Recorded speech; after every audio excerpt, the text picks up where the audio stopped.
الله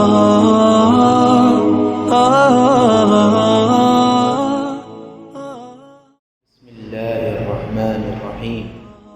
مع العشر الأواخر من رمضان يتجدد وعينا برمضان، ويضيء في قلوبنا شعاع من الأمل، فهذه سانحة نستدرك فيها ما فاتنا من الخير الكبير.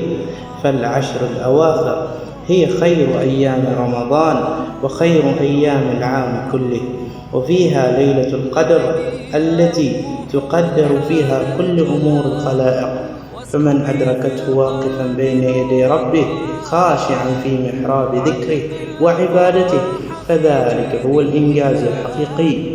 وأول الدروس النبوية المتعلقة بهذه العشر الأواخر هو أن الإنسان ينبغي أن يخرج فيها من كل قيد من قيود الحياة لمدة 10 أيام يعتكف فيها ما تبقى له من ساعات العمل والوظيفة، إن لم يتمكن من التفرغ فيها للعبادة والمناجاة والذكر والدعاء.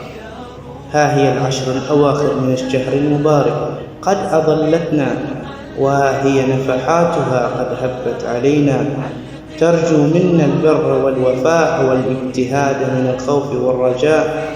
ها هي تفتح لنا ذراعيها، عسى أن نعوض ما فاتنا من أجر، وأن نجبر ما أصابنا من كسر.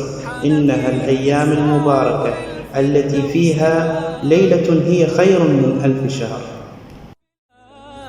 أم هي الذكرى رواها رمضان، موسم العفو أوان الرحمة، فرصة العمر زمان العمل، مركب يعلوه